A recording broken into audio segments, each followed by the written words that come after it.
Back on Inside Tennessee, we're talking to the candidates in District 90. It's a new district, but you will recognize one familiar face, Representative Johnson, with us. Again, the legislature redrew this district. Her challenger, Republican David Pozy, with us this morning as well. John North. Candidates, we've been asking this question of everybody who is running for the legislature this year on Inside Tennessee. We've asked the same question.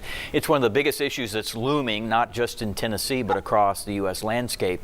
And that's the whole question of whether Tennessee's law, which addresses sort of essentially outlawing abortion, needs to be adjusted, needs to be tweaked. The law, which took effect this summer, the so-called trigger law, allows no exceptions, no rape, no incest, etc., etc. There's a defense that's built in if I, as a provider, am charged with providing an abortion. There is a defense that my attorney could use to defend me. But what I would like to know, and I'll start with you, Gloria, and then we'll hear from you, Dave, is do you think come January that the current law needs to be tweaked at all that we have in Tennessee?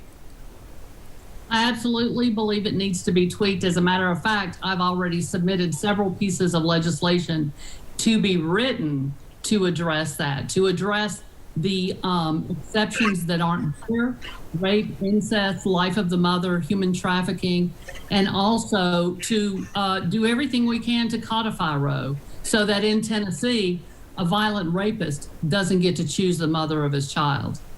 Thank you, Dave. And what are your thoughts? Well, let's talk about that for a minute now. So when we talk about it, we don't want to have abortions that are contraceptives, right? The other thing is right now there is, you're talking about the doctors that as far as any charges, there's not one doctor, you can't name one doctor right now that has been charged with any type of abortion.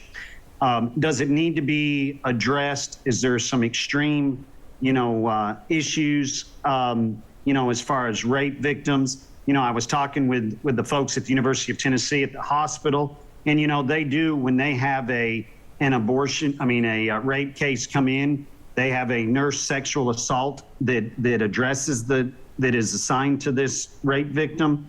And then from there, they actually have Plan B. They have actual other things that they can help and prescribe for that sexual, for that rape victim.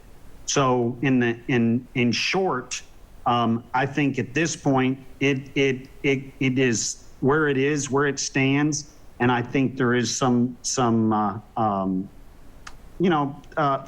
example, ectopic abortion, okay, which understandably outside of the uterus, according to the Medical Association, from what I've been reading, is that is not called an abortion, it's called a termination, because normally 95% of the women want to have that baby for the full term.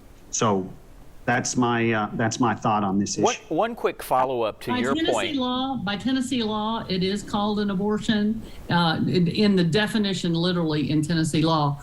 Also, oftentimes rape victims don't get there that day or the next day, especially if it's a child victim of rape with a family member. So that leaves, there's way too much left undone if we don't change this bill. Understood. And David, just to be clear, it sounds like you may favor re-examining the trigger law. Is that a true statement, or am I mishearing what you're saying? Mishearing what I'm saying. So you like the bill the way it stands. You think the law is good the way it is? Well, it's just like the 700 physicians. When I say posturing, grandstanding, and extremism, and I say that to the point is if you look at that letter that they said 700 physicians signed, I will tell you, dietitians, social workers, go ahead and look into it. RNs, registered nurses, they are not doctors. They're not physicians. Sure, I understand. I understand that's a separate point on this subject matter. Right now, as I understand it, just for our viewers, you like the trigger law as it is and believe it should stay that way. Yes or no? Yes, correct. Okay, let's move on because you mentioned knocking on doors across the district. What are you hearing is the top priority across District 90? Oh, fantastic.